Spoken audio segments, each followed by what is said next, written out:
What's going on, guys, and welcome to episode 460 here today of AskGSM for Wednesday, September 21st, 2022. I am Graham GSM Matthews. Hope you guys are doing well and having a great week so far. If you want to send in a question to the show, you can do so by tweeting me on the Twitter machine at WrestleRant with the hashtag AskGSM. Find me on Facebook as well, facebook.com/Graham.gsm.Matthews. Drop a question on the post I usually put up on Tuesday nights, if not on the wall itself. And last but certainly not least, drop your question down below on the comment section on this very video. I'll include your question in next week's edition. Let's get right into it, starting with Central Man Network from YouTube, who are the best and worst NXT champions in the past 10 years. If I had to come up with a singular answer, it would probably be Adam Cole from when he won it in 2019 up until when he lost it in 2020. I just think that one long reign that he had for over a year was just phenomenal. And you look at the people he defended that championship against, all the takeovers he headlined, the quality of matches he was having, the dominance of the Undisputed Era, the promos he was cutting, the character work, the feuds he was having, everything really kind of culminated in the only real thing that hindered it towards the end was the pandemic era, and then they were in the Performance Center and stuff like that. Beyond that, he was still having really good matches up until the end, when he lost it to Keith Lee, the Great American Bash, champion versus champion, title for title. But, in addition to the Keith Lee match, even the Velveteen Dream matches I thought were decent. He had a couple of matches with Velveteen Dream on NXT TV. The Parking Lot Brawl, I think it was In Your House, 2020 was pretty good. The Johnny Gargano 3 Stages of Hell match, the one where he won, I was there for. In Bridgeport for TakeOver 25, amazing match. The rematch, the third installment in the trilogy with Gargano in Toronto, was excellent. Probably weaker than the original two, but still an excellent match. The War Games match that he lost was really, really good, Undisputed Era. Faced Ciampa at the Portland show, the final major NXT show in front of a crowd, in front of a major crowd in February of 2020. Fantastic match. On TV, he had matches with Finn Balor that were great. The Pete Dunne match at Survivor Series was great. The Matt Riddle match in NXT TV was excellent. The guy just put on banger after banger. And really that one Survivor Series weekend where he also, it was like War Games and then Survivor Series and I thought maybe something else. But he also faced Daniel Bryan on an episode of SmackDown soon before that and retained the NXT Championship, I think clean against Daniel Bryan. So he was really having a great month there. And yeah, I would probably go with Adam Cole. Other people I would put in that conversation, Finn Balor, not for just one singular reign, but both of them. Both reigns that he had were great. The second one, unfortunately, came during the pandemic era, but he really carried NXT from late 20 through early 2021 up until we got crowds back. During that second reign, he had some really, really good matches, including the, where he dropped it to Karrion Kross, a TakeOver Stand and Deliver. He won it in that really good 4-way. Or no, I think it was a 4-way, and then he went on to face Adam Cole like the following week or something because it was a draw or whatever it was. But he had some really good matches with Adam Cole during that period, with Pete Dunne. Kyle O'Reilly had some really good matches with him. During the first run, he had some really great matches with Samoa Joe, Apollo Crews on TV, ended up losing it to Samoa Joe. The Kevin Owens ladder match at TakeOver Brooklyn. So, again, Finn Balor was really the face of NXT for a long time from when he arrived up until when he came back as well. So Balor I would put in that conversation. He also had the longest reign up until Cole broke that record in 2019, 2020. Ciampa was also a terrific NXT champion from when he won it in 2018 up until when he had to vacate it in 2019. And then he obviously had the second reign as well for a couple of months in late 2021. But that first reign, again, the feud with Gargano, the match with the Velveteen Dream at TakeOver, I think it was War Games in 2018. The match with Aleister Black in early 2019 as well. So, yeah, he had a great run. And then Neville also, before there was Ciampa, before Balor, before Cole, before NXT became what it is, or maybe not today, before it became an established brand. Neville was the one carrying that torch on that show and held the championship for almost a year. He won it from Bo Dallas in that first NXT Live special show. Before TakeOver, it was Arrival. That first Arrival show was a great ladder match, the NXT Championship, and went on to defend it on many, not only the live specials against, Tyson Kidd and that amazing 4-way TakeOver Fatal 4-way with Kidd and Tyler Breeze and Sami Zayn. He had a lot of matches on TV as well where he retained that championship. I think he faced Brodus Clay, Titus O'Neil, among other people. So he had a great reign back in 2014 as well before passing the torch to Sami Zayn. I think they may have even had a match on TV prior to that point. I might be wrong, maybe not, but I know they had a rematch after that when Sami Zayn won. But that brings me to the worst NXT champions. You could put Sami Zayn in that conversation, Gargano. They're on the same playing field to me because the matches that they won the championship in were amazing, and they deserved to win the championship. The problem was with both guys is that they were only really meant to be transitional champions.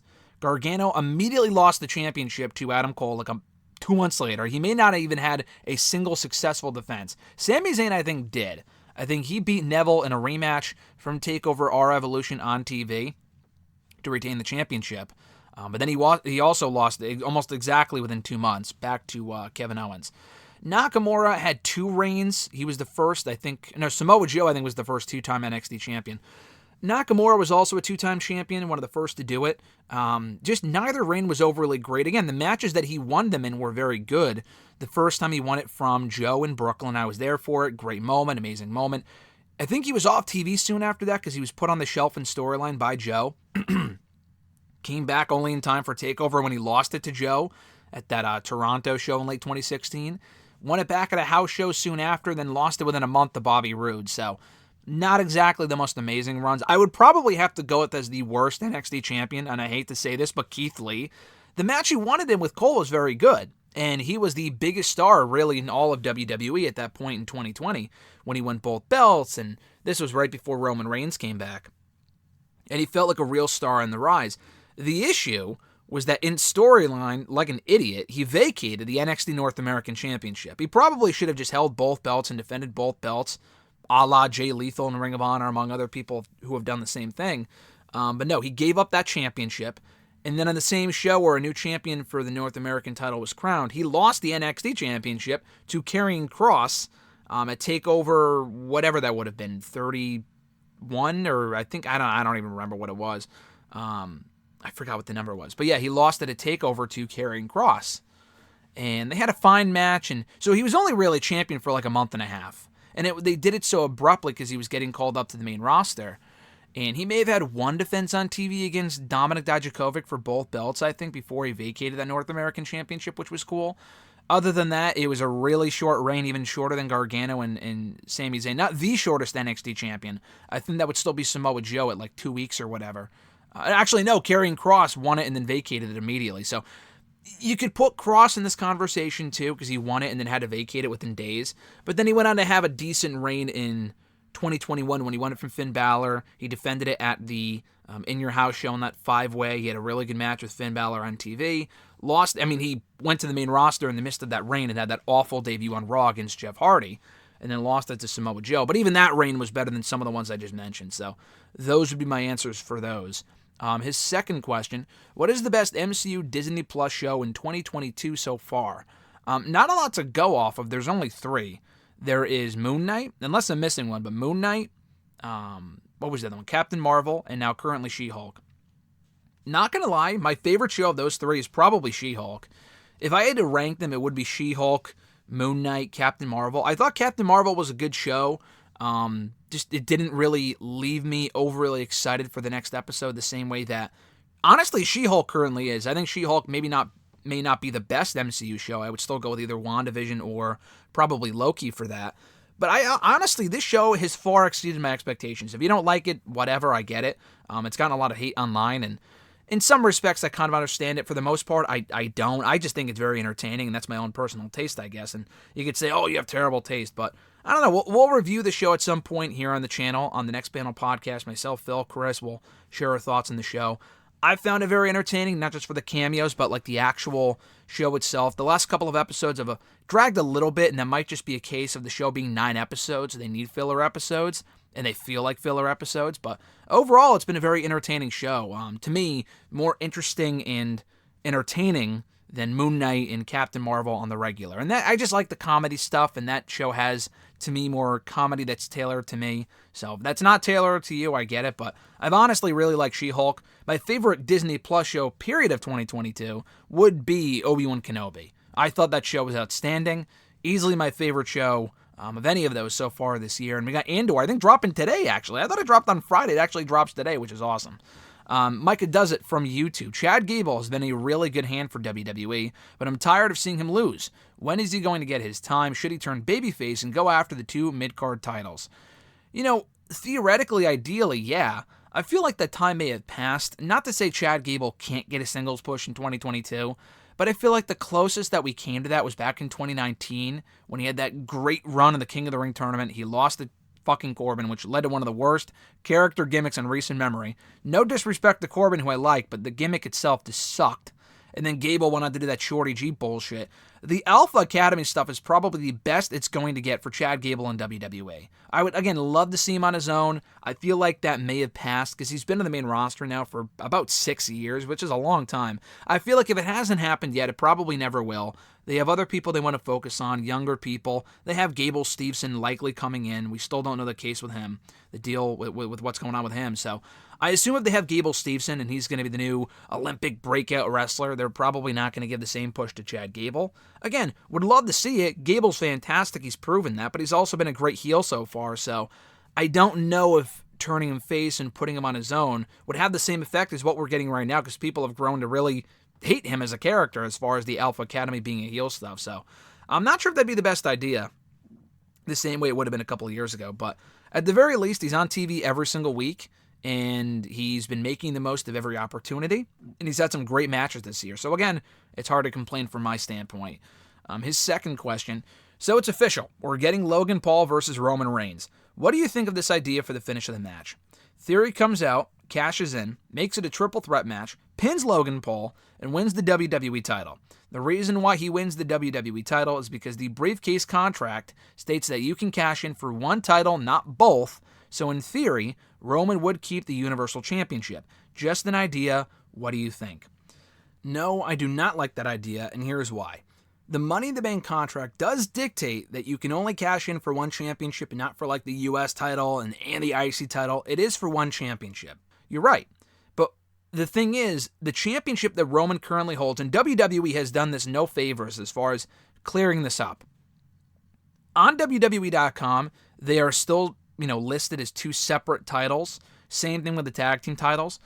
But they're referred to on TV. He's not the WWE Champion and the Universal Champion. He's the undisputed WWE Universal Champion. Every defense Roman Reigns has had since he won that championship for both belts at WrestleMania has been for one singular title. He's not defending both belts. He is defending both belts literally, but in the figurative sense, it is only one championship. It doesn't have one lineage yet. It's still two separate lineages, which tells me that they will soon split the championships, and they want to. They're just trying to figure out how. I don't think doing the contract would be the way to do it. First of all, there's a couple issues with that idea.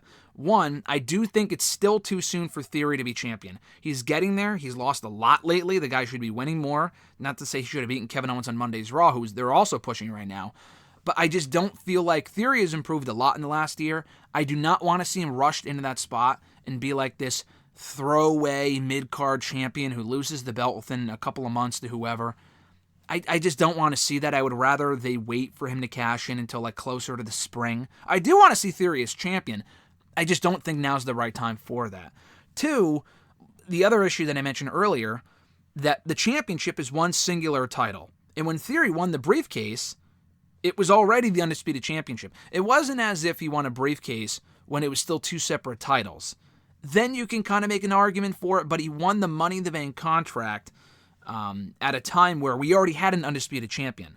So that briefcase is for the undisputed championship. That has been made clear on TV. I'm not sure where you got the idea that it's only for one title. It is, you're right. But as far as in the current climate of WWE where we have an undisputed champion, it would be for that championship. So I don't think Roman Reigns and Logan Paul should be turned into a triple threat. The only outcome that makes sense is Roman Reigns beating Logan Paul.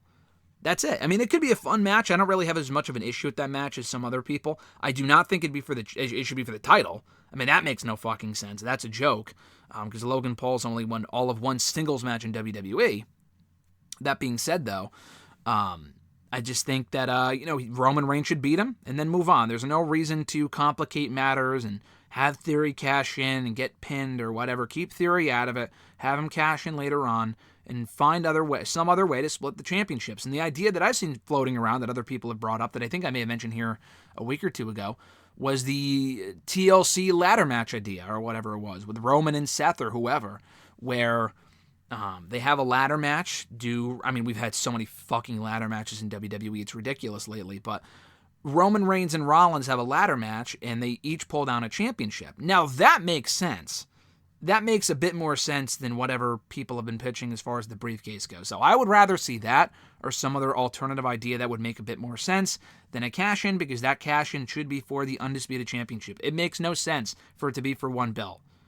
So, and also, how would they determine if he were to pin Roman or Logan or whoever? How would that determine, it's for the W, like he gets to choose what championship it's for? I just think that's stupid. His next idea, with Survivor Series now being War Games, what do you think about this idea being added to the match? Not only do the wrestlers have to survive War Games, but the winning team also get put into a 5-person ladder match to crown the number 1 contender for the Universal title at day 1. What do you think? I think that's a very good idea. I do think that the War Games match this year is going to be Bloodline versus whoever. I'll get to that later on. I got a couple other questions about that. But if it's not, and again, I do think it is, honestly, it's funny you recommend that idea, because I feel like that idea should have worked for the brand supremacy stuff, because these wrestlers were fighting for really, this brand they just joined a month ago? It was fucking dumb. It would have made more sense, at least for the men's 5-on-5 match, that the winning team would then have to face each other for a shot at the championship. Same thing with the women. I think that just would have made a lot more sense. And they did it for 5 years. They never did it once. No sort of stakes or anything to those matches. So that's gone now. Triple H mentioned in that interview with The Ringer that these matches with War Games will have more storyline purpose and be more storyline driven than just doing brand supremacy. Now, I don't know if that means that brand supremacy is not happening at Survivor Series, because the poster indicates otherwise. We'll find out in due time. They could still do War Games with storyline matches and then also do brand supremacy matches. I don't really care about the brand supremacy bullshit, but it is nice that we're getting War Games. Not only War Games, but War Games without the brand split bullshit attached to it. So I think that's great. But if they don't do the Bloodline stuff, again, Triple H already said it's not Raw versus SmackDown.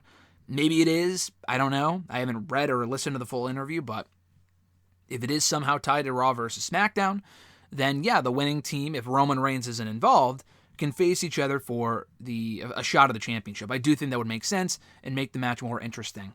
No L from Facebook. Their first question was, do you think the American Dragon will win in New York? Obviously referencing Brian Danielson winning the AEW World Championship tonight at Grand Slam in New York City, or Queens or whatever. I keep going back and forth with this, man. I don't know. I've said Moxley. Because the thing is like, does MJF cash in tonight? I would love to see it personally. I would rather just not delay the inevitable.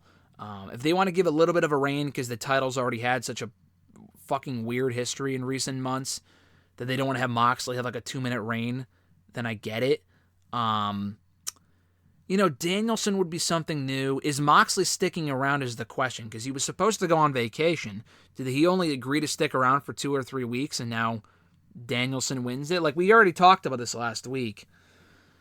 I don't know, man. I'm going to say Danielson, because I'm not really sure what else they do otherwise. I could see Danielson winning the championship, and then either MJF cashes in tonight or Full Gear. Either way, MJF becomes champion. You would be a fucking fool not to. And I want Danielson's first run to be meaningful, but he's not going to have that meaningful run for a while, so you might as well just do it. And it also makes sense, too, because remember, it was a year ago at Grand Slam, he made his first in-ring, he had his in-ring debut with the company. Non-title, took the AEW World Champion to the limit, never got a title shot. He's got it tonight. Actually, that's not true. He did get a title shot against Adam Page twice, lost both times.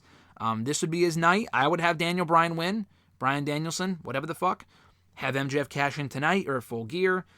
I know it's like, and then he's going to have a filler reign or transitional reign. Whoever wins this tournament is a transitional reign, because MJF should be champion. He should not be holding on to that title shot for like 6 months.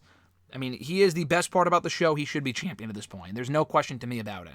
If Punk was still around, Punk should have lost MJF at Grand Slam in a straight-up match, but they're not doing that because of obvious reasons. So I'm going to go Danielson, because Moxley already had his big title win. He already beat Punk on Dynamite. He's already had enough wins. He's already a 2-time champion. Danielson hasn't held it once. I would have Brian Danielson win. So we'll see what they do. Either way, I do think it's merely a matter of when and not if MJF will be champion. Their second question, thoughts on War Games coming to Survivor Series in November. I got to give a shout out. I mean, this has been talked about for a while, but I got to give a shout out to @Iwagu91, who asked me a War Games question a little bit later on, so we'll get to that in a moment. But he did literally ask me on this show a week ago, what are your thoughts on War Games coming to Survivor Series this year? Not thoughts on it, but like, would you like to see War Games at Survivor Series? And I said, yeah, just because, well, for a few reasons. One, it would be fucking cool. And two, because in NXT, it kind of felt forced towards the end. Last year, it made some sense with the women. I think it was Toxic Attraction and then maybe two other people. I don't remember what the women's match was exactly. I remember that big spot from Cora Jade. I don't remember the story behind the match. The men's one did make sense because it was Team Black and Gold versus Team 2.0. That made sense, but they don't have a lot of factions left in NXT.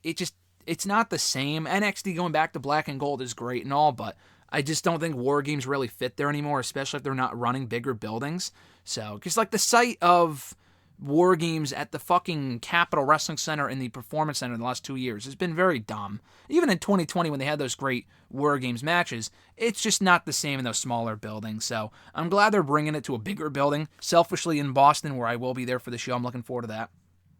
But I think it's a great idea, and especially now that we know it's not going to be over brand supremacy, which I thought was the original idea. Triple H outright said it will be more storyline driven, which I think is fantastic. So I'm very excited about that. And it is funny. I do have a good laugh. I laughed about it on Monday, and I laughed about it on Monday night. As soon as Vince is gone, Triple H wastes no fucking time in bringing not his baby, it is the brainchild of Dusty Rhodes and WCW and NWA and whatever, but like, Triple H they've owned the War Games concept for a long fucking time. They obviously bought WCW in 01. They never thought to do, and when I say they, I mean Vince, never thought or wanted to do a War Games match in WWE. It took Triple H almost 15 years to do a War Games match of his own in NXT. And it became a staple there, very successful, but Vince still did not want to budge and did not want to do it on the main roster. And now as soon as Vince is gone, he brings War Games to Survivor Series, which is where people wanted to see it the entire time. That's why we got Elimination Chamber in 02, because Vince didn't want to do War Games. He would rather make his own creation, and Elimination Chamber was successful. We still have it today. But, War Games is just such a great idea to do on, Survivor Series. It just makes sense. So I'm glad they're doing it. But it's just hysterical to me. And then I mentioned how I had another laugh later on in the night during Raw. They announced that Riddle and Rollins at Extreme Rules is going to be a fight pit match. Again, I think that's great, but it's just, it's so fucking funny to me, because as soon as Vince is gone, Triple H is incorporating all of his ideas. And yeah, it had inspiration from the Lions Den match for sure, but it was the fight pit itself was an NXT creation. We only saw it twice. It wasn't brought back during NXT 2.0. They kept War Games, shockingly, but they did not keep the fight pit. They did it twice with Thatcher. Thatcher, I think, beat Ciampa the second time. Did he? I don't remember. Did he beat Ciampa both times? I think he did. I think Thatcher might be 2-0 in fight pit matches. It'd be cool if they brought back Thatcher. I know they won't, but I don't really see him getting over on the main roster. But anyway, it was cool because they used it in 2020 with him and Riddle. Then again in 2021 with Riddle and, Ciampa and Thatcher. And now we're getting it on the main roster with Riddle again, which is just hysterical. So, very happy to see Triple H incorporating not only his people from NXT, but now match stipulations as well. It's just hysterical. He wasted no time in doing that. Because he knows that's what people want to see as well. And the people who haven't seen it are probably going to think it's cool. At Kyle Rochelle 19 from Twitter. Now that Liv Morgan and Ronda Rousey will have an Extreme Rules match at the pay-per-view, will it be a better match? Will Liv turn heel in the match, and will that make her a better character? I said a month or two ago she shouldn't turn heel, but honestly at this point, Rhonda has been more interesting with this tweener character. I still don't know what the character dynamic here is supposed to be, and maybe that's the point, because during that exchange last week on SmackDown, Liv came off as such a bitch. And I love Liv, but and it's not her fault.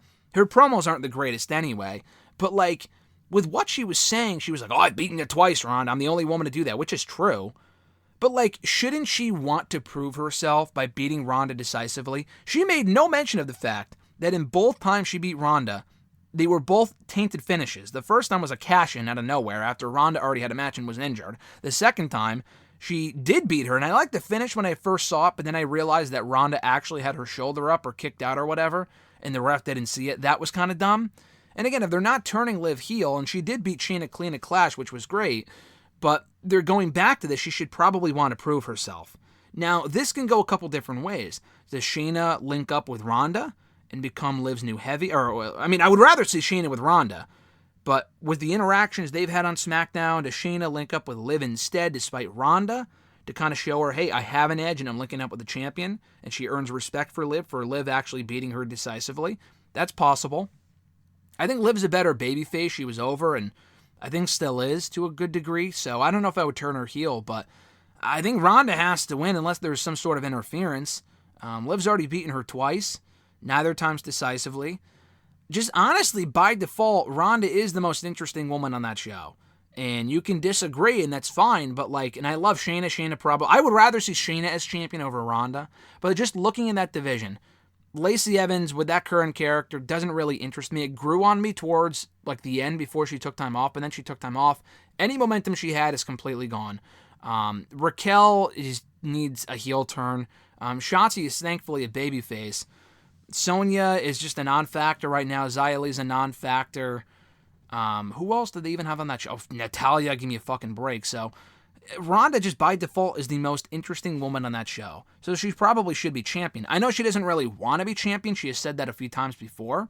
And the whole point of her losing to Liv was to elevate Liv, which it has for sure. But does Liv, when she loses, does she get the belt back at some point? Will she be ever a multi-time champion? There's a good chance she won't be. She might very well be the Kofi Kingston of the women's division, where she has her Cinderella run for 2 months and not 6 months like Kofi, and then she drops it, or 3 months, I guess, by Extreme Rules, and then she never holds the championship again.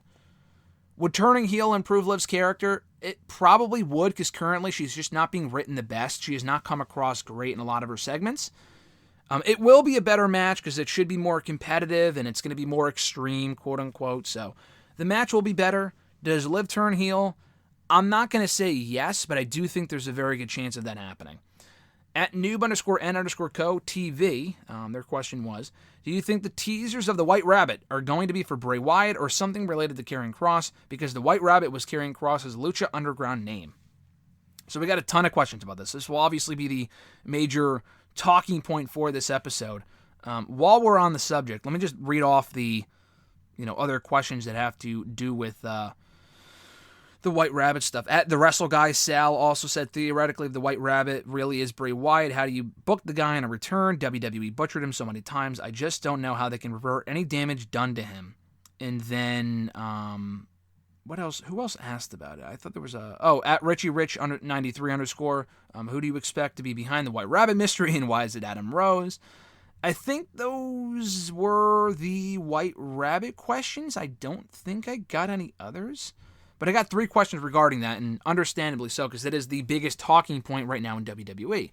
It started with the White Rabbit song being played during a commercial at SmackDown on Friday. Got a little buzz online.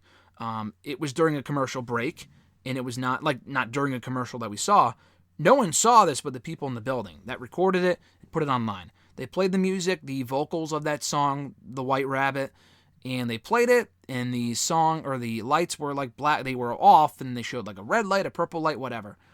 They did the same thing the next night at a house show, and then did it again at a Sunday house show, and then again this week on Raw during a commercial in the building. And they also put up a QR code.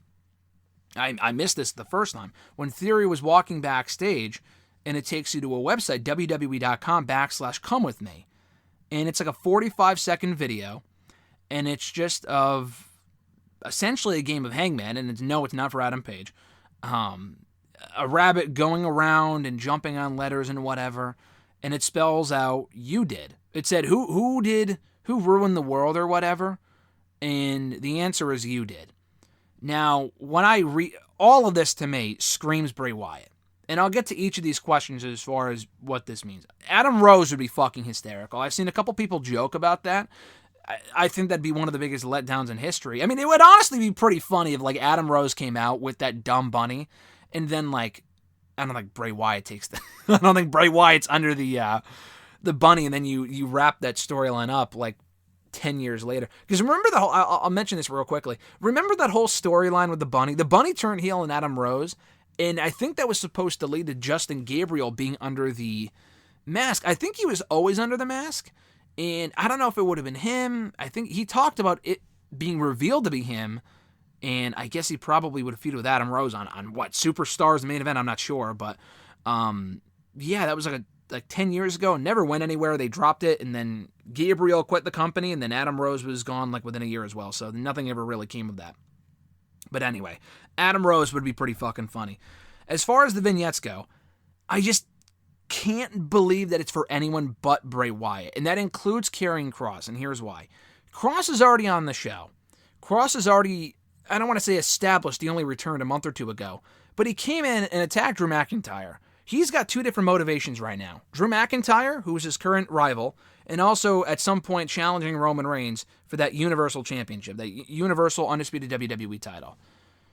Why would they be putting up vignettes for a guy that's already on the show, that already returned, and is already doing something else, with the name that he used 7 years ago in a promotion a lot of the WWE universe is not going to know? No, they do Easter eggs every now and again, and Kross is a creative guy. Could it be for Kross? Absolutely. I think that would be very fucking dumb. Kross already kind of acknowledged the rumors on Twitter. I'm not really sure why he would do that if it was him. He just said, stop guessing, or like stop analyzing, just enjoy it. That to me sounds like someone, and I'm sure he has no idea either. To me, it sounds like he's denying that it's him, and he's just sitting back as a fan enjoying it like the rest of us, because he likes that creative shit. He wants to see Bray Wyatt back in the company. As mentioned before, he wants to face Bray Wyatt, do a feud, a program with him, whatever. And it just makes sense, and he wants to see it unfold as a fan, much like the rest of us. So, I know there was the rabbit, the White Rabbit from Lucha Underground. I mean, okay, he's done other shit. He's completely reinvented himself. He was an Impact after Lucha. He hasn't been in Lucha in like 6 or 7 years.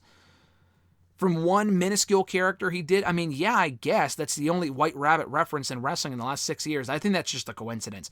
The only other thing that would point to it being Karrion Kross is the, I forgot what you even call it, but the time thing that he does, where with the sand and it flips over. It's escaping me right now. But that's obviously part of his gimmick. Scarlett holds it. That was turning around in the corner of the vignette on Monday.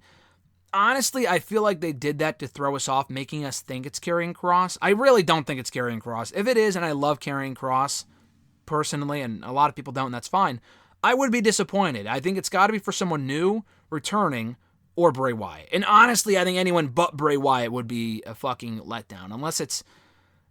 I don't even honestly know. I'm not even really sure what other ideas it could be unless it's Bray Wyatt. And we've thought this thing was Bray Wyatt, we thought that thing was Bray Wyatt, and now it finally could be him. I do genuinely think it has to be. A couple different things. The rabbit thing, first of all, he had a white rabbit in the Firefly Funhouse. He posted that Twitter thing, which also, again, could be a coincidence, but he posted that whole Self Arkansas tweet from early July. And if you look it up, Self Arkansas isn't a real place, but it leads you to a post on a random website from like 2005. But the name of the moderator is the White Rabbit. Now, that's probably something Bray Wyatt, I assume Bray Wyatt's behind it. I'm not saying he wrote that post almost 20 years ago, but I do think he saw that and is using that as a reference to kind of lead people down this trail to kind of believing it's him, and it probably will be him. I'm not really sure what the significance of the White Rabbit would be otherwise. So that is one thing that makes me think that it's him. The font in that vignette from the QR code is the same font. People were sharing the picture of the shirt that came out with the sheep on it. I didn't even have to look at that shirt. Just seeing that font, I've seen that font a million times. It's the Bray Wyatt font. They have used that font for Bray Wyatt a million fucking times in this company. It's synonymous with Bray Wyatt in WWE. And then like the "Come With Me," does that not sound similar to what was his old thing? Let's play or something, or like let me in, come with me, let me in, blah blah blah. It just makes sense. It just makes sense for it to be Bray Wyatt. There were rumors of him coming back anyway. They've had talks with him. And whatever the source that indicated that Bray Wyatt has had talks with WWE, they didn't say that they're dead talks. They just said that they stalled out a little bit, but not that they're completely dead talks. Now, I know there were also rumors of Bray Wyatt maybe going to Freddie Prinze Jr.'s promotion. I love Freddie Prinze Jr. That would be an absolute fucking waste. And I think I mean, more power to Freddie Prinze Jr. for whatever he can put together. Whatever he puts together will not be in the level of what WWE can do. To me, WWE is the only place for Bray Wyatt. I said this to someone on Twitter the other day. I think it was Phil. But it would have been cool to see what he could have done in AEW or Impact, especially Impact, because Impact kind of has that supernatural stuff. One, they couldn't afford him, very likely. And two, just WWE, their production value, he's already established there. He can be Bray Wyatt and not be Wyndham or whatever. He can be the character he already was previously. He can either bring back an old character or do something completely new. Either way, WWE is the place for this guy. They're going to give him the biggest platform and hide his weaknesses as far as the in-ring stuff goes. And he's not a bad worker, but he's only had a handful of like truly great matches, especially on his own. He just hasn't had a lot of blow-away matches. He's more of a character guy, and I feel like Impact, not enough people watch Impact for that to be worthwhile. And in AEW, I like the House of Black stuff, but that's a prime example of a guy that's very creative in Malachi Black. To me, Tony Khan isn't really, he's more of a wrestling guy. He wants the wrestlers to be pushed, and MJF is a character too, but that guy can talk, and he's not as creative as Bray Wyatt, I think. I don't know, Bray Wyatt's creativity was tailor-made for WWE. I don't know, I look at these vignettes, and I'm very skeptical all the time of a lot of things. You can ask Alexis, I'm like, I don't think it's for this person, or I don't think this person's coming back. I say that all the time. When I see these vignettes, I am telling you, it fucking has to be Bray Wyatt. There's a chance that it's not, obviously. But the fact that WWE backstage is being so tight-lipped about this whole thing, according to Sean Ross Sapp, why would they be tight-lipped about it if it was Karrion Kross, who's already in the midst of another story anyway and is already on SmackDown? It just doesn't make any sense. And I don't know if Bray Wyatt's coming back on Friday, because that 9/23 teaser, I think there's just going to be another... Honestly, I would drag this out a little bit longer. I think him coming back on Friday would be awesome. But I just think it's going to be another teaser leading to Monday and then Friday and whatever. So the fact that they've generated this much buzz with a couple vignettes that have not aired on TV at all is pretty fucking cool. And then anyone who doesn't follow this stuff and then all of a sudden sees Bray Wyatt pop up on screen, I mean, that's going to be sexy. So honestly, it has to be Bray Wyatt. The other part of the question, like Sal said, as far as they fucking butchered that guy. You are not wrong. And I do not see enough people talking about this, and I'm glad you brought this up. Bray Wyatt lost the big one time and time again in WWE. Was he a former world champion? Yes. Was he a former 3-time world champion? Yes. Those reigns were not very memorable at all. The first one was over within a month. He literally only won that championship solely so he can lose it to Randy Orton at WrestleMania in one of the worst WrestleMania matches in the last 10 years. He then won it again in late 2019, only after several weeks removed from when he should have won it initially, after that terrible Hell in a Cell match. Again, one of the worst matches in WWE history. They almost killed the Fiend dead that night. They really killed him then when he lost to Goldberg, when he lost that fucking title. But before he lost the championship, he was champion for what? Maybe 5 months, 4 or 5 months. And in that time frame, he faced Daniel Bryan a couple times. They had a couple good matches. That was really all his reign was, because as soon as that feud was over, he lost the championship right back to, or not right back to, but right to Goldberg in Super Showdown in another awful match. And then he comes back, and then he beats Cena at Mania. Any momentum he had from that, the COVID kind of killed him too, because they were doing more supernatural bullshit, which wasn't very entertaining. Some of the stuff he was doing with Orton was actually compelling at a certain point, but that feud dragged on forever. He lost to Orton at TLC. He lost to Orton at WrestleMania. By that point, the Fiend was fucking dead, because that match at Mania last year was not good, and then he fucking lost like a loser, so I don't know. The Fiend stuff, I think they've got to move on from it. But you're right. Like, even going back well before that, he lost to Taker at WrestleMania. He got verbally buried by The Rock at WrestleMania 32. And above all else, he lost to John Cena. He lost to John Cena at WrestleMania 30 when he shouldn't have, and it was never the same after that. So again, how do you revert any damage done to him? I think the casual fans will go nuts. It's the same question, though, I posed with Braun Strowman. It's the exact same question. There has been so much damage done to that guy, but at the same time, he is the type of WWE guy that fans will go nuts for every single time. because he's just made for that company and he can go out there and beat someone up and the crowd's going to go nuts. Braun is over. There's no question about, what your definition of over is, I guess, but there's no question he gets a big reaction every time he goes out there. Will that change in a couple months? Maybe. The honeymoon phase might still be underway for Braun Strowman. But he's one of those guys where you don't need to reinvent the wheel. Just have him out there doing simple stuff. I do not want to see him as world champion. Bray Wyatt, maybe different story. Not right now. I do not want to see him be the one to end Roman Reigns' run. People have said that. Alexis said, I just don't really want to see that personally. But that being said, I do think if he does something entirely different, you're not wrong. I think you're completely correct. The Fiend stuff to me is dead in the water. That character was such a loser between the Hell in the Cell match, the Goldberg shit, like one in 2019, another loss in 2020, and another loss in 2021. The character lost a lot. Like it lost a lot more than it should have.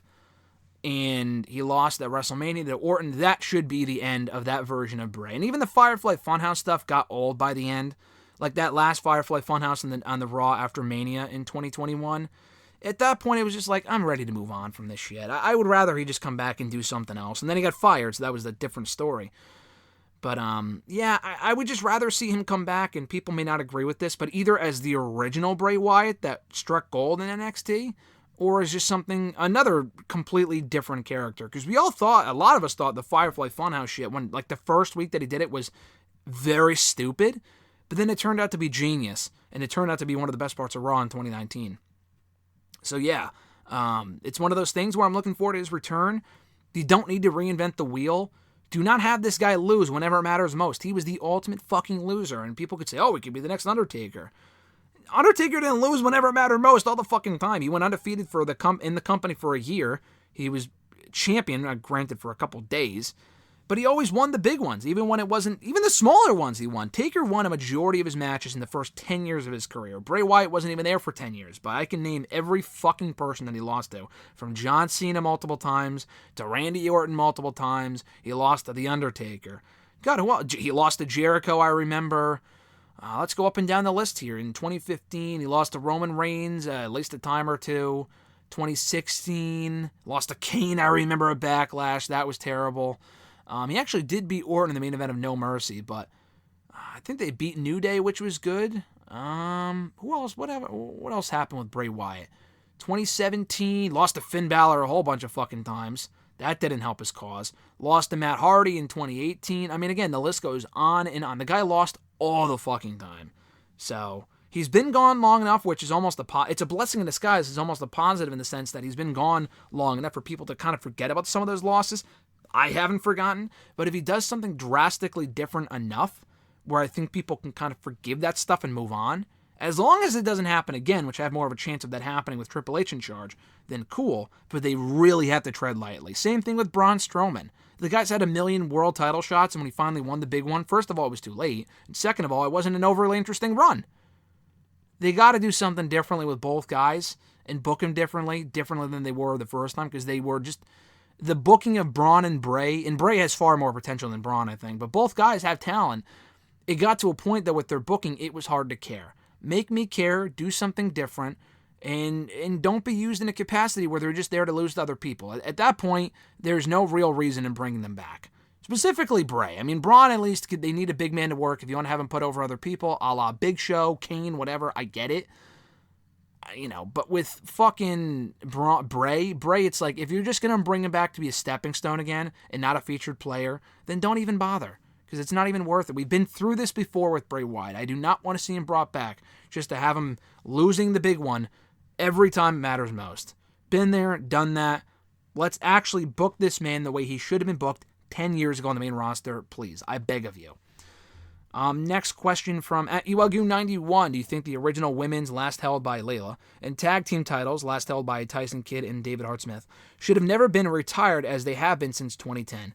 I know this is a nitpicking thing, but I agree. I thought it was dumb when they retired those two titles, and like one after another too. I think the tag team titles, so they unified the World Tag Team and the WWE Tag titles at Mania 25.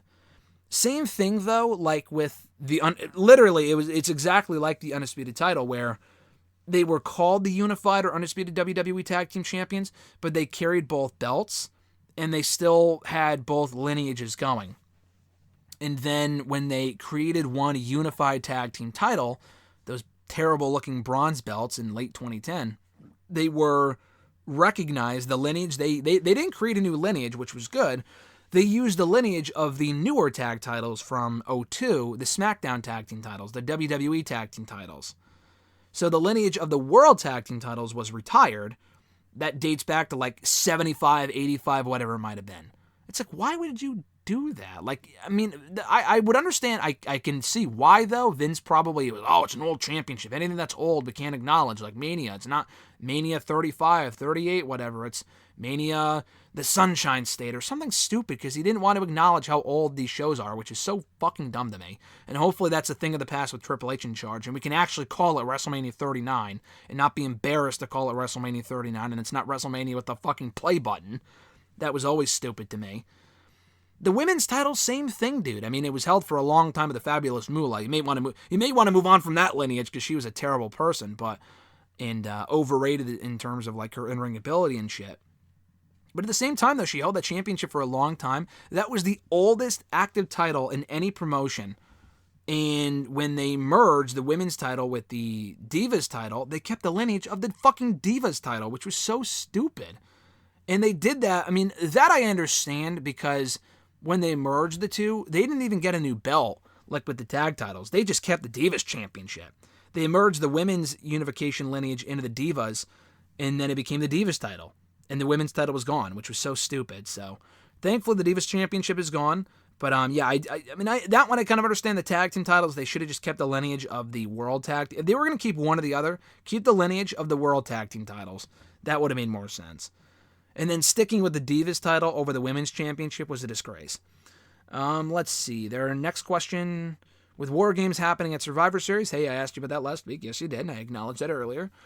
Thank you for sending in that question. Do you think that the Bloodline will compete in the men's match and Damage Control will compete in the women's match? I do. That's why I said earlier with the question about, do the winners face each other for a shot of the championship? I mean, if the Bloodline wins, do they face each other for Roman's belt? That doesn't make much sense. So, to me, that's the way that it has to happen. The men's match, I don't know if it's 5-on-5 or 4-on-4. Do you do Sami Zayn splitting from the Bloodline before then? Like, does he, like, I don't want to say it doesn't cost Roman the title. That'd be fucking ridiculous. But is it a case where, and that's a match they can lose too, because Roman's team can lose, and that would be fine. That can be like the cracks in the foundation of Roman's team, but he doesn't have to be pinned because it's not elimination. That would make sense. But you can do Roman, Solo, Usos, and Sammy, unless Sammy splits off and joins the babyface team, so it's 4-on-4. But if it's 5-on-5, I don't want to say the babyface team, but the other team, obviously Kevin Owens. I would put Rollins on that team personally. Maybe Rollins and Riddle form a respect for one another, and they team up on that match, because Riddle has history with the Bloodline too. Honestly, if Orton's back by then, which he's probably not, Orton would be perfect. In a perfect world, it should be Owens to combat Zayn specifically. Owens, Rollins, Riddle, Randy. That's 4. And then Cody won't be back, nor should he be by that point. I mean, it is his dad's match, so at some point I'm sure he would love to be in a War Games match. I don't think he got to compete in one in AEW, right? Because in 2020 in Stadium Stampede, or they didn't do one in 2020. They were going to, and then he wasn't in Stadium Stampede anyway. They did it in 2021, and that was the Pinnacle versus the Inner Circle, and he wasn't a part of either faction, so he never got to actually be in a War Games match. So yeah, Cody can be in one at some point, probably not this year. Owens, RK Bro ideally, Rollins, and honestly, maybe even Logan Paul. Because he's gonna be coming off of that match with Roman at Crown Jewel, and he can win a match without pinning Roman a couple of weeks later at Survivor Series. So, yeah, I think that'd be cool. Honestly, that would probably be my teams. I would do the entire Bloodline, including Sammy, and I would not do the split yet. I mean, you could, but Sammy and the Bloodline is like the best thing going in the entire company. I know it's 2 months away. I wouldn't even do it in November. I would hold off on that. So, could do Roman, Solo, Uso, Sammy, and then Owens, Rollins, who kind of goes babyface from there, or at least teases it. Owens, Rollins, also in the 10-year anniversary of the Shield as well.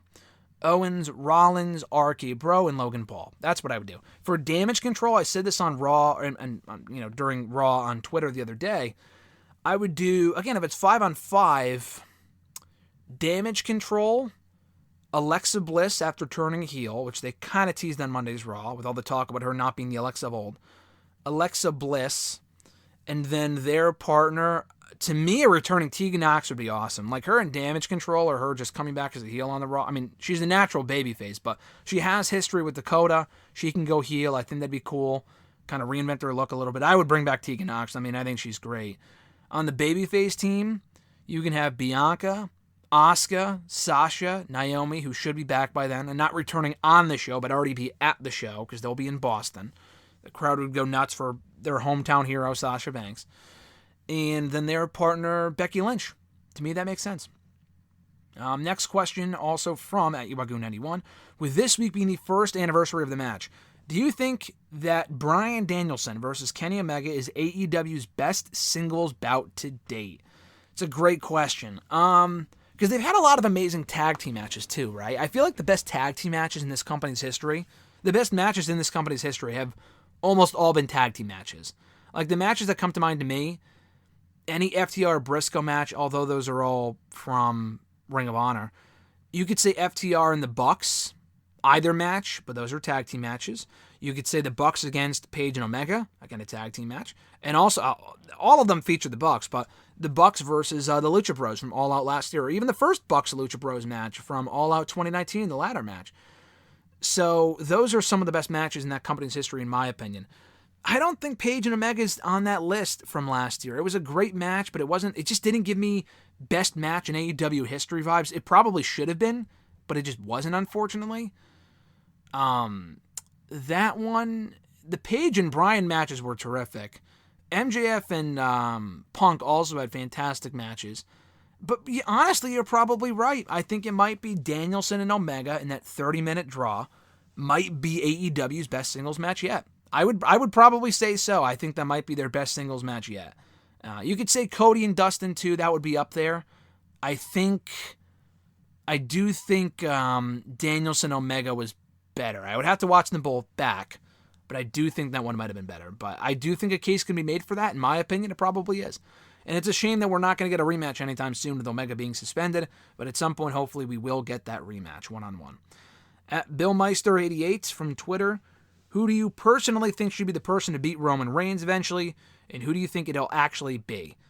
Cody Rhodes to both. I mentioned this a week or two ago, but to me, it's got to be fucking Cody Rhodes. I mean, the only other person I can maybe see is Braun Breaker. Drew lost his opportunity. Move on. Oh, also, I forgot to mention that Drew in the War Games match would also make sense too. Maybe take out Logan Paul, put Drew in there, but I think Drew should be done with the Bloodline. I mean, just have him feud the Karrion Kross, move on from the Bloodline stuff. I just don't really want to see that. But him in that match would make sense. But yeah, Drew had his opportunity. He lost. Braun Breaker, a case can be made. But the thing with Braun Breaker is this. He's their own star. They've created Braun Breaker. He's not going to be ready by WrestleMania. I have this feeling that he might lose the championship. He probably will lose the NXT title between now and like the Rumble. And then he wins the Rumble. And then he goes on to beat Roman Reigns at WrestleMania. I think it would just be way too soon. And then you would get into the Roman Reigns issue where they just pushed him way too soon and he's champion before he should be. Whereas you have someone like Cody Rhodes who is ready to take that next, step to the main event scene. And the thing with Cody is that to me, he checks every single box for why he should beat Roman Reigns. And I think Kevin Owens has a great story too. He's teasing facing Roman. But the thing with Kevin Owens, he's already lost to Roman 3 times. That to me is the kicker. They've mentioned that before. Yeah, he lost every time due to interference. Same with Drew. Drew, before he was supposed to beat Roman, or likely going to beat Roman at Clash of the Castle, he'd only lost to Roman twice, and it wasn't even a championship match. That was only 1 time. Kevin Owens has lost to him 3 times. Drew has now lost twice. So it's like, yeah, if you get a number of shots, eventually you will beat that person. So it's not really that impressive. Cody Rhodes beating Roman on the first try would be an accolade. And not only that, but unlike Owens, unlike Drew, unlike some of these other people, he's never been world champion in WWE before. Never. And he's always, to me, he should have been a world champion 10 years ago, but I do think he's more ready now than he could have been a decade ago. He's not new. I mean, he's new enough to the WWE audience where it's fresh, But he's not like new and inexperienced like Braun Breaker. He is ready, and he would be ready by WrestleMania. It can happen on a big stage like Mania. He can come back and win the Rumble. Hopefully, if he's cleared in time, if he's good to go in time. We've heard nothing really about his status and his road to recovery, really all that much. Hopefully, he is good to go by then. I mean, to me, it just makes sense, man. And he said last year, I know, it's the WWE title. My father has never held it. And he would technically be winning the Universal Championship as well. But, like, you have that story with that and his father, and he mentioned that a year ago when he came back at Mania to complete that one-year arc, winning the championship at Mania. It just makes sense. So, to me, it's got to be Cody Rhodes, and there really has to be a strong argument for why it could and should be anyone else, but to me, it's undoubtedly Cody Rhodes. At OAJ Matt 16, their question was, do you think WWE's current landscape has improved under Triple H, and does it have longevity? Absolutely, it's improved. Are the shows extremely exciting minute to minute? No. But I would make the same case for Dynamite. With Dynamite losing Punk and the Elite, it's not this thrilling show. I would say the show's improved a lot, though. Raw is so much more bearable. Watching Monday's Raw was just so much more bearable than it was even 3 months ago when Vince was still in charge. SmackDown's a much better show. There's a lot more to look forward to. They're actually doing storylines and matches that make sense, advertising stuff a week out. There are still things I scratch my head at, absolutely. Not everything is perfect and peachy and wonderful. There are a lot of things that I'm like, okay, they still either need to improve this or new decisions are being made that I'm not a fan of, but by and large, it's been positive. By and large, I do not end Raw or SmackDown most weeks thinking, why did I just waste my time watching that? The same way I did before. I mean, I know why I waste my time. I love this shit and I cover this shit, but like I don't end the shows feeling negative about the product and stuff like that. So yes, the shows have improved. Does it have longevity? I do. I think if they can, I mean, he showed that in NXT, Triple H did, and I know NXT was a much smaller beast. It's on a much smaller scale. But he showed with the simplistic booking and doing things that, I don't know, make sense. It's not fucking rocket science. You can have a good show that attracts more viewers, brings back old viewers, new viewers, whatever. I do think that's a game plan and an approach that makes sense and is feasible long term. Absolutely. More so than whatever the fuck Vince was doing previously. So, most definitely, I know we're still in the honeymoon phase, so to speak. Triple H only took over 2 months ago. There will come a point where it's like, oh, Triple H is in charge. It's so much better. That's going to wear off for a lot of people if it hasn't already. I would argue it already has for some people. But there is no denying watching the shows weekly. The shows have improved, not only just improved, but improved enough to a point where they are more bearable and worth watching on the whole in their entirety week to week. To me, that's undisputed. No pun intended with Adam Cole and shit, but... I mean, you can argue, hey, these shows still aren't good, they're not for me. I get that, but to me, it's just that the shows are just so much... I mean, you can't look at the shows and tell me that they are worse than they were in early June, April, December of last year, whatever. That is impossible. Unless you were the biggest fan of Vince McMahon's booking, you cannot sit there and tell me, not that anyone really has, but you cannot sit there and tell me that the product has gotten worse with Vince gone and Triple H in charge. That's just not possible. The second question, do you think it has the territory, that being WWE? This is kind of going off that first question. For stars like MJF, the Young Bucks, and Kenny Omega to translate and find success on. I do. I think all those people could come to WWE and be successful. I would rank them in terms of MJF, Kenny Omega, then the Bucks, just because the tag team division is still very much a sore spot for WWE. Yeah, we've had the New Day and the Usos together for like a decade now. The Usos more than a decade. But we don't have a lot of other stars and teams that have been together for a long period of time without splitting up. And even the teams that haven't, like the Profits, probably will split up at some point because Montez Ford has a really bright singles career ahead of him. And I don't know if they should formally split up, but that's just me. The Bucks could come in. Obviously, they're not going to push them individually, and they shouldn't. But I think Triple H would have enough sense to not break them up, like TNA did back in the day when they were Generation Me and they got split up as Matt and Nick Buck, I think they were at that point. It was really fucking dumb. I would not do that. But I do think they would be pushed and have success and be over and whatever.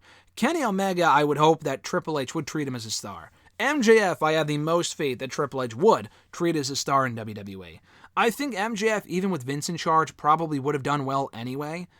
I mean, Cody Rhodes was doing well. I know he was previously in WWE, that's the caveat. But I still think Vince McMahon even was not dumb enough to see, was not stupid enough to use that man poorly. MJF would print money for him, because he's also not like an indie guy either. I mean, he came from the indies, but he's a guy that's young. He has a very bright future. He can talk. He's a character. He's not your typical, great wrestler like Kenny Omega, who's really not that interesting as a character to me. But as a wrestler, he's amazing. So hopefully, and I'm not saying they should go to WWE, but if they were to ever journey over there, they would have a far better chance of success with Triple H in charge than they would have when Vince McMahon was at the helm. At the Wrestle Guy Sal, I already answered his Bray Wyatt question. His second question: with the announcement of War Games taking place at Survivor Series, what matches would you like to see take place at the event? I already mentioned it, but those are I mentioned earlier, my men's and women's War Games matches. For the women, Damage Control, heel Alexa Bliss, and Tegan Nox is a dream pick there, versus Becky Lynch, Sasha, Naomi, Bianca, and Asuka would be my team. And then for the men, the Bloodline, including Sami Zayn, against Kevin Owens, RK Bro, again, dream pick if Orton's back by then, which he probably won't be. Orton, Owens, Rollins, and Logan Paul, or Drew McIntyre. That's what I would do. As far as other matches, I don't know. I'm not sure if they're still doing the brand supremacy stuff. I don't know if he said in that interview they're getting rid of it entirely. I'm not exactly sure. If they don't, they have War Games matches, but then the other matches on the show are brand supremacy matches. They could just do champion versus champion, or I'm not exactly sure, but I guess we'll get a better idea when the time comes in the next couple of months. His next question, let's see. Should Brian Danielson beat Jon Moxley to win the championship on Dynamite, or should Moxley regain the gold? Mentioned this earlier, but I do think Danielson should win. Moxley's already been champion twice, the interim champion. He's been in that top role for a long time all year. Danielson really hasn't been. He's gone for the title maybe twice. I think he should win here. Even if it was a short run, he can chase. He'd be engaging in that role, and then he can always win the belt back at a later. He could be the one to beat MJF for that championship at some point down the road. I don't even think he should have won the belt tonight. I do think MJF should have just won it automatically. Maybe MJF inserts himself in that match, a la Seth Rollins, and wins the belt that way. That is very possible. I think that is WWE booking, and that wouldn't happen. But that is, honestly, I would prefer to see that over one of these men winning the belt, only for MJF to win it immediately or win it at Full Gear in like a month or two. So I would have, of the two, Danielson win. At E13A from Twitter, would you want Brian Danielson to win the AEW Championship and continue the pattern of winning a promotion's main title after CM Punk left? Ring of Honor in 2005 and WWE in 2014. I mean, I mentioned why I wanted to see Danielson win in the previous question, but I didn't even really think about that. Ring of Honor, I didn't know that he won the championship soon after Punk left. He didn't, did he? I don't think he was the one to take the belt from Punk, right? Did Aries beat Punk? I'm going to look it up right now because now you have me curious. I think Punk beat Aries for the championship, but was it Danielson who beat Punk? Let's see, ROH World Championship. I know with the you're talking about WWE, Punk left in early 2014. He wasn't champion. He just left the promotion. He's not technically gone from WWE. He's just, from AEW he could be. He's just suspended right now. I mean, it's not exactly a pattern, but I could see what you're referring to. I think he should win regardless. So let's see. Punk, no, he actually lost it to Jamie Noble of all people, which is hysterical. And then Brian Danielson won it from Jamie Noble. Actually in September 17th, which was a week ago, or actually that was on Saturday, I think. So almost exactly 17 years ago on the 17th, Brian Danielson became Ring of Honor World Champion for the first and only time by beating Gibson, and then didn't lose it for another year, almost a year and a half, to Homicide. Final Battle 2016, which is crazy. I thought Samoa Joe was champion like around that point, but I guess Joe is champion in 2003, and Aries beat him for that belt, who then beat Punk, who Punk then beat. I thought Joe was champion in like 2005, 2006, but obviously he wasn't. He was only champion through from 2003 to 2004. But anyway, I see what you're referring to. That is kind of a cool pattern, although it's not exactly consistent. But still, I think that'd be cool, and I think that might happen tonight. We'll see. His next question, do you think Rey Mysterio versus Dominic Mysterio could be Rey Mysterio's final match? Honestly, I didn't really think about that, but it is very possible. I hope not. It would make sense for Rey to want to end his career with a match, with a loss to his son. But the thing is, not only just, Dominic won't benefit. I mean, he would, but to me, Rey has proven he can still go. Like, there are so many more matches and stuff that he could do. Not saying he should go till the wheels fall off. He is getting injured and stuff, but I don't know. I don't look at Ray's matches now and think to myself, the guy should retire next year. There is something to be said about wanting to retire when you're on top and when you're not broken down and beaten down and shit. But I do think that he has a lot more left in the tank, at least a couple more years. And a loss to Dominic, at WrestleMania? I mean, hopefully it'll happen before then. I'm not sure you could drag out a Rey Mysterio-Dominic feud for 6 more months. It's already been, like, fucking forever. He's been feuding with the Judgment Day. But, yeah, I mean, I could see that. I wouldn't hate that, but I do think, like, I want to see him. Honestly, first of all, I'd rather see him end his career to Santos Escobar. I know Dominic makes sense with him being his son, but Escobar retiring Rey Mysterio would be amazing. I think that'd be a great boost for someone like Santos, who actually can go farther in the company and be a world champion. But anyway, that is possible. It is very possible. I hope it doesn't happen. As far as the Dominic ending Ray's career thing goes. I already mentioned Richie's question. I already answered that earlier. Final 2 questions from Matt Reborn again. John Ritland from the Twitter machine. Check out his his show on YouTube, Real Honesty with John Ritland. A lot of horror movies reviews coming up for the month of October, which is super exciting. He mentioned a couple of them to me over the DMs last night. But his first question was, so some people have pointed out that Asuka was holding Lily tight during their segment on Raw. They've also speculated that this could be the catalyst that would turn Asuka evil. Why do they have to do it in such a stupid way instead of, having her just snap? I did not notice that. I think that's a bit of a stretch. I'm not saying it's impossible.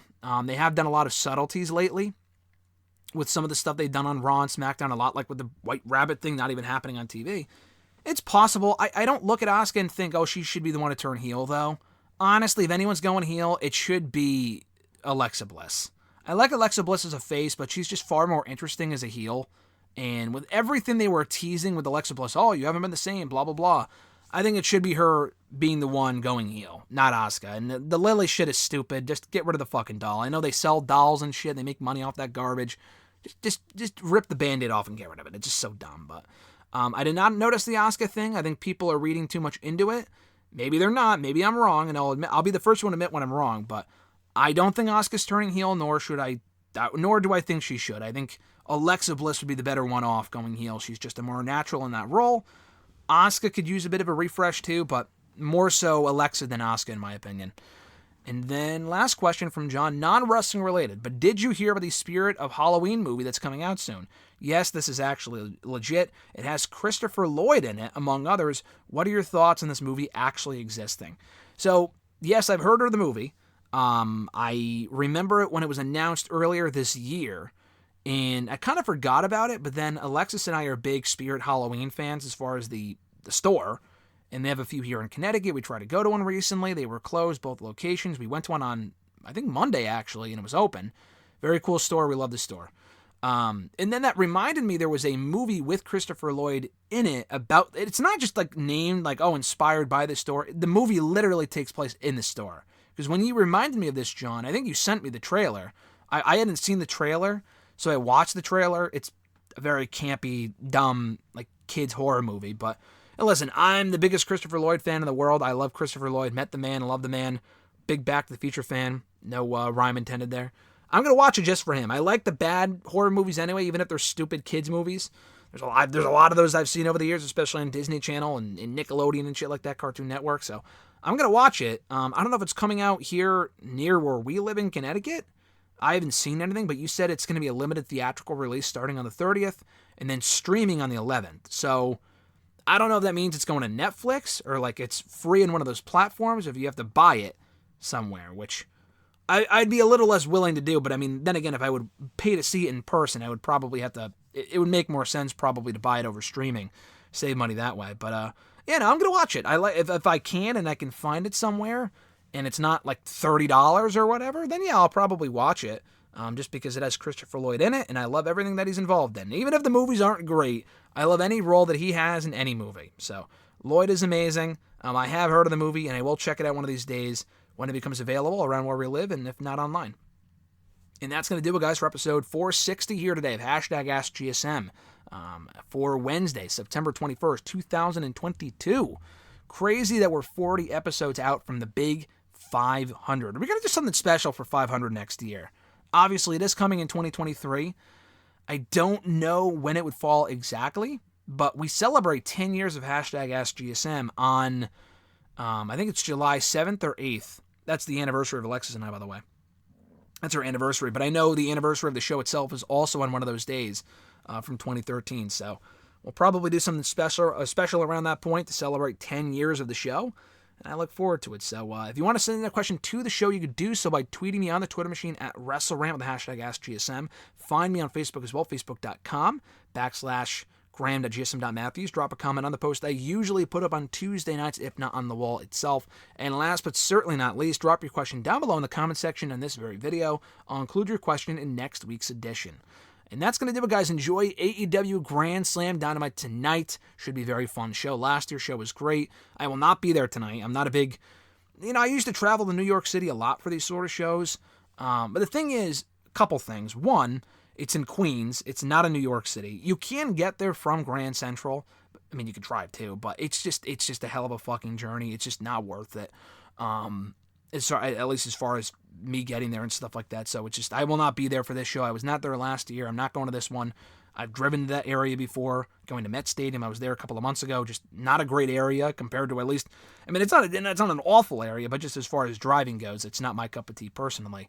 And they're also taping like a 2-hour Rampage afterward too. So a train is out of the question. Trains would not run that late. And driving there is also just not feasible. So I will not be there.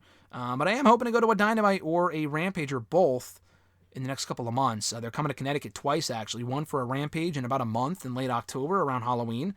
And then again for Dynamite like a couple weeks after that. So looking forward to both shows, and hopefully I can make it. But with that being said, guys, have a great rest of your week. I'm Graham GSM Matthews. Enjoy a Grand Slam tonight, and I'll catch your ass down the road.